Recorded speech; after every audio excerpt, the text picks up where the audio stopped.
evening, Kaos. Welcome to Tech Across the Pond with me, Otonka and Bill. It's good to see you, buddy. A little rumour tells me that you do some type of pole dancing, or you manufacture pole dancing. Now, they tell me there's a lot of tech goes behind this guy. And to be honest with you, I find it's very difficult to believe that how a pole can actually require so much technology. For me, it seems a bit of a gimmick, to be honest with you. I think it's just a bit of metal shoved together. Could you explain to us exactly what technology goes behind it and, the ins and outs of us a bit, to sort of show me how it's sort of technically minded? Actually, you'd be surprised in the technology that goes into engineering our poles. You got to take in consideration the material that even compositions the metal.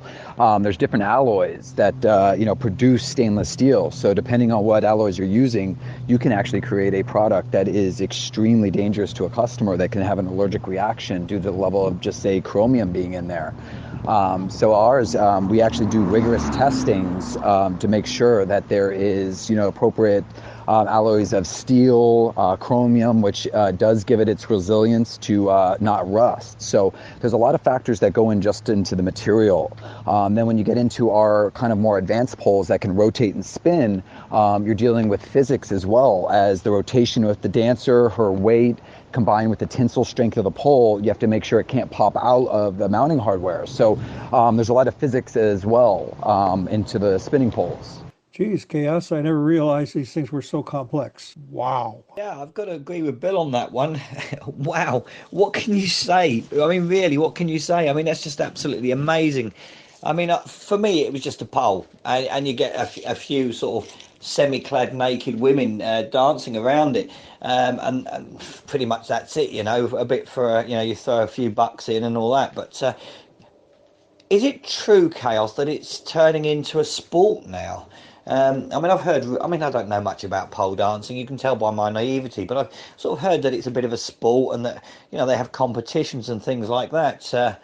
Is this true, or is this just sort of idle gossip or whatever? And also, I suppose, if it is a competition, can anybody do it? Actually, it's been petitioned to even try to get it into the Olympics. As funny as that sounds, at one point snowboarding was in the same position where people are like, there's no way this is going to be an Olympic sport. This is people just riding down on a board.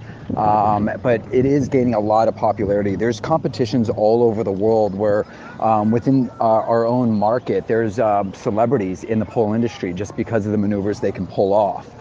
They've been on numerous talent shows. America's Got Talent, Britain's Got Talent. You see these people popping up, and it's not just strippers. It's actually working moms, grandmothers. There's even kids that are getting into it. You got to think of it more as vertical gymnastics. You are doing the same tricks you're doing on a floor, but you're doing it on a pole, elevated up in the air. It's almost borderline gymnastics with circus acts, because it really, there's nothing, there can be exotic aspects to it, but for the most part, it is a art and a fitness thing now. It's all over the place. It might have started out from strip clubs and bachelor parties, but it bloomed into this thriving business as well. So, Chaos, can you tell us how you got into this business in the first place?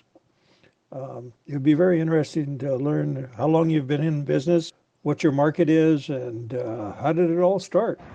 This company actually was started by my brother. He was actually going to school out of San Diego State out here in California, and he was putting together a Mardi Gras themed party and thought, hey, you know what, it would be cool if we had some freestanding stages with poles, so that way he could hire dancers to come out and kind of entertain the group. He was huge into throwing parties, so he ended up designing these stages, which, they cost him about $2,000 to make each, but at that party there were numerous people that asked him, hey, where did you get these at? We want one. And he explained, hey, I made these from scratch. And he actually began to take orders at that party for a few stages. I think it was about 6 or 8 of them. And out of that sprang the idea like, hey, you know what, this could be a company. And so a couple of his buddies decided to pull their money together and create this manufacturing company for freestanding stages. Because most clubs and stuff, they had their poles, they really didn't think at it as a market, until he came up with the idea of, hey, you know what, I bet we can make this pole spin.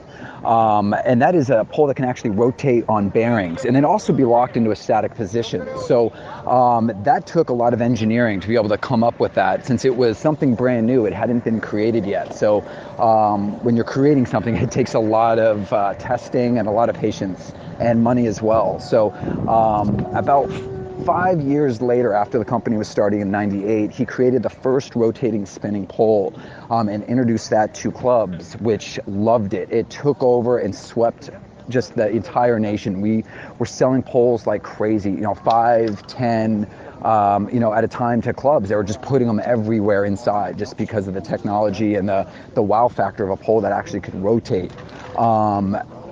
Little bit, probably around 2003, there was an exotic dancer who is well known. She was a featured dancer named Fania Monday. She actually decided to quit dancing and create a business that would actually teach people to physically be able to dance at clubs, because she noticed that most of the girls were just walking around at the strip clubs. They weren't actually utilizing the pole, which she did, and that's how she became famous in our industry.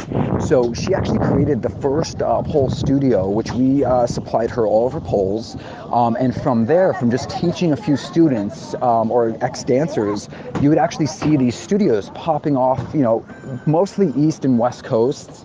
But within the last 4 to 5 years, you've actually seen it kind of merge into the central United States area, like the Bible Belt region, where normally that stigma has stuck around for a very long time, where it's now accepted as, hey, this is a fitness means. It's kind of like the new yoga. So we've been shipping all over Europe, Asia. They love the technology. No one else has the spinning pole at that time like we did.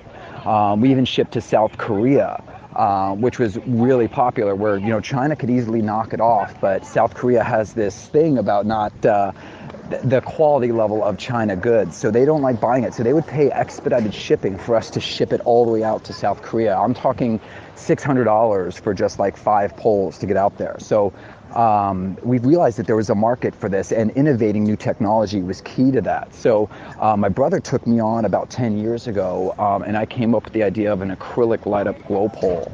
That would actually light up and change color. I got the idea from an old bed I had when back in my single days. I had a wood, kind of like beams on the top and bottom of my bed.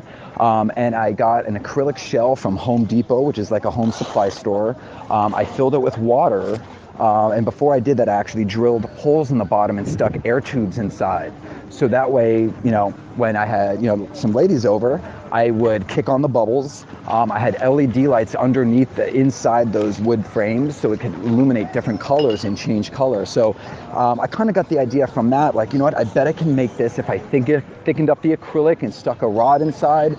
I can make an acrylic glow pole, and I created that about 10 years ago, and it's became one of the most popular items we sell to clubs and even limo buses. So lights up, changes color. We even have studios that do their entire dance studio in glow poles, because they do more of a techno club dance fitness studio. So it kind of gives it a different theme than your normal pole studio. It's more of like a club themed high intensity aerobics.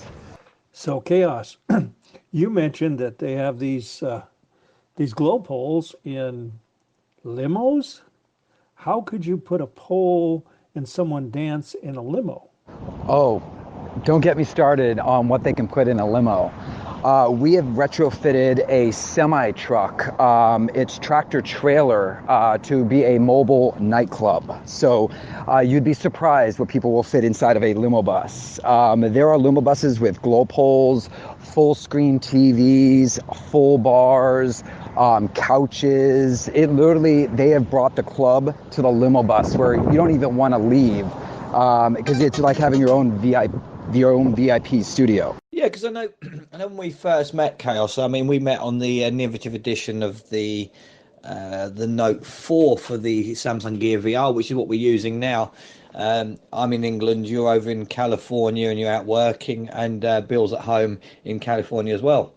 And I think all three of us were on the innovative edition of the Gear VR, which is quite funny actually, because obviously when I think of you as a very innovative edition type guy, because I mean you've come up with things that people wouldn't have thought about or hadn't done. And you're like me and Bill. We like to stretch the boundaries of what we can and can't do, and if it can't be done, we'll make sure it can be done. And you're very much the same. I'm actually impressed because, for me, pole dancing was, just some young ladies sort of dancing around a pole just so that men and other ladies could probably enjoy it. But now I learned tonight that, well, first of all, it's got a lot of tech behind it, and secondly, it's a sport, which I had heard, but I couldn't personally believe it, to be honest with you. And of course, you've been in the industry now for about 10, 12 years, as you were saying. Obviously, there's a lot of viewers that will be watching our channel. Could you tell us, Chaos, how these people could get in touch with you if they so wanted to purchase pole dancing equipment, or if they were just interested in looking at your site? Do you have a website or some form of contacts that they could perhaps go and have a look at? Definitely. You can always visit our website at www.platinumstages.com. You can always email me direct at kevin@platinumstages.com. And we do have a toll-free number, 1-866-85-POLES. So we do have a 24-hour hotline because we deal with international orders. So we realize that, over in Europe, it is a lot earlier than it would be here. So we provide that service for our customers since we are a global company. We do have a 24-hour hotline. So give us a ring, shoot us an email, find us on Facebook, Twitter, Instagram. We're there. We like your photos. If you are a pole dancer in the industry and you want some free stuff, be sure to like us on Facebook, tag us in your photos, and we love sending out free gifts to people as well. So that's a promo stuff that we like to do. Chaos. One more thing before we go. A couple of weeks ago, you told me you guys were going to come out with a new product here pretty soon. Can you give us a little hint of what that might be? Yeah, I can't say much until we go fully public, but it will literally change the way people think of pole dancing. That's really all I can reveal, but it does take pole dancing to a whole new level. Let's just say this pole will beyond just spin, and we'll leave it at that. There will be, follow us on Facebook and Instagram, and you will see some photos soon. It's amazing things that are going to be coming mid this year. Not to mention, it does take the danger aspect up a notch as well. Pole dancing with danger. I don't think you could get any more interesting than that, to be honest with you. I don't really think you could. It's taken it to a new height that I never expected it would go to. As I say, do you know my views, Chaos? I just thought it was just a bit of dancing, but obviously, clearly sport and also very dangerous. So I'm actually blown away, to be honest with you, on it. Well, actually, it's been fantastic talking to you, Chaos. I hope you'll join us again. Obviously, as you know, we don't always talk about polls, so perhaps you'll join us again when we next do some tech talk. It'll be great to have your input and chat to you again, because you've been a wonderful guest. As for me, it's been a wonderful night, and really appreciate chatting to you. Any words of wisdom before we leave this chat show tonight, Bill, that we can give to our viewers? Yes, I think I have some words of wisdom. It kind of goes along with what we're talking about here with the exercise and the poles. Midlife is when you go to the doctor and you realize you are now so old you have to pay someone to look at you naked. Good night. On that note, good night, Bill. You've obviously been to my doctors, because I have the same problem, I tell you. But anyway, till next time, buddy, you take care. It's good night from me. It's good night from Bill. And good night, Chaos. It's been an absolute pleasure, my friend. And we look forward to seeing you again soon. And thank you, Bill. Thank you, Tonka, for having me on. Can't wait to see you guys next time. You guys have a great night.